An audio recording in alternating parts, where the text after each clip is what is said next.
Hello mga kamoma! So ayan, yan na yung continuation ng aking birthday. Alam niyo kung bakit dito ako nag-celebrate mga kamoma? Dahil po talaga ito kay Apa. Dahil ang araw daw ng birthday ko ay Petsa de Peligro. So ibig sabihin wala pang sahod, wala pang pension, wala kaming matatanggap na pera. At syempre mga kamoma, dahil nga ma-pride ako at ako'y 35 years old, so hindi naman ako papayag na ganun yung mangyari. By the way, shout out muna dito sa pinsan ko mga kamoma. Dito siya nag-work sa loob ng hotel sa Japanese restaurant. Ayan, balik tayo dun sa unang topic ko mga kamoma. Syempre, pinaghandaan ko talaga ito mga kamoma bilang isang wais na moma. Hindi ako papayag na hindi magiging okay ang ambience ng aking kaarawan. Dahil napaka-importante nito sa akin ng pagiging 35 years old. At para hindi naman ako magmukhang kaawa-awa sa harap ni Apa. At saka every 5 years lang din naman ako nagse-celebrate mga kamuma. Sa mga ordinaryong birthday ko ay nasa bahay lang ako at saka simpleng cake okay na. Then saka na rin ako magpabongga ng birthday party kapag senior citizen na ako mga kamuma. At doon na ako mag-iimbita ng maraming bisita. Sa ngayon, kami na muna dahil dito lang kasi nagkakasya yung budget namin. Pero baka next time, kapag medyo makaluwag-luwag, baka makakapag-imbita rin naman kami ng mga maraming bisita.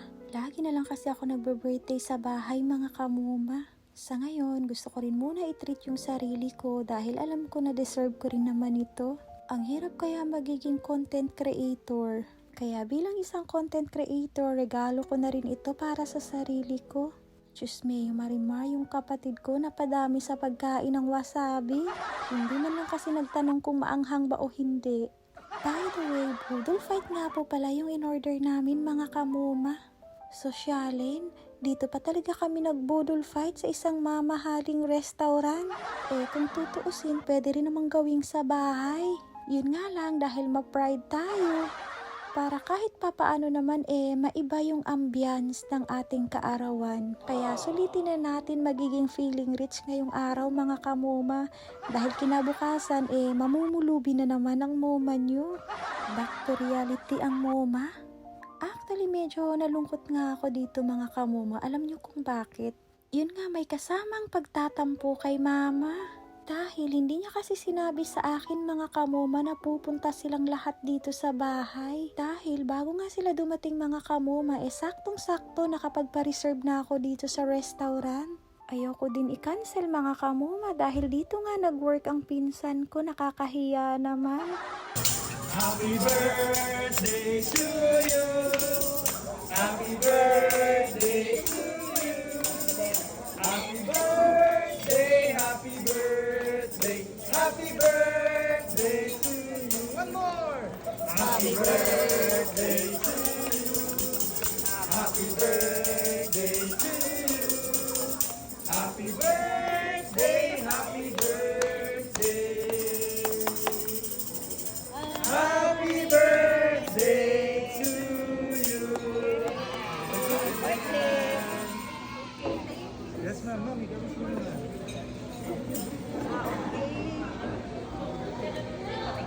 감사합니다. Yes, sir. Okay na?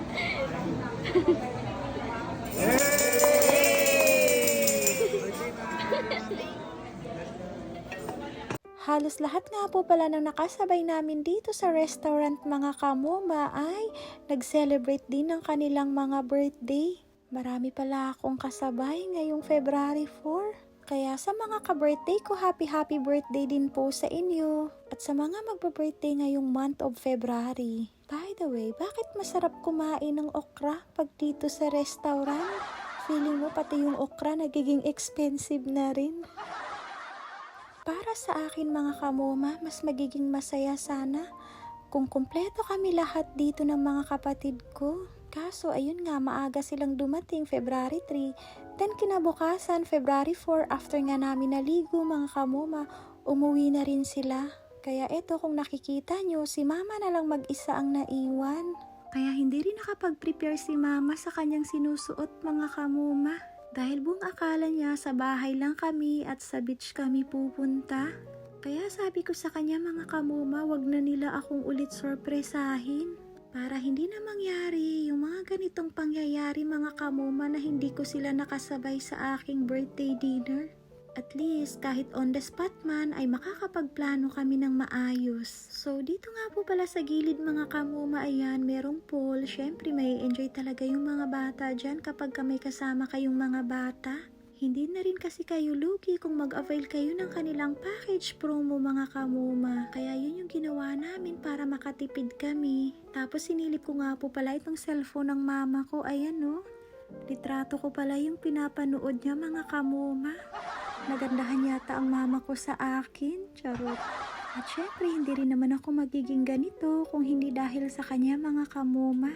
Kaya maraming salamat sa kanyang pagsilang sa akin dito sa mundong ibabaw. Then syempre, para hindi naman sayang mga kamuma yung sobra, tinake out na namin dahil sa sobrang dami ng rice. Dahil naghihintay yung mga alaga naming barako sa bahay. Tapos si Apa, nauna na pala siya sa taas para mag-coffee mga kamuma. So hanggang dito na lang mga kamuma at maraming salamat sa lahat ng bumati sa aking kaarawan.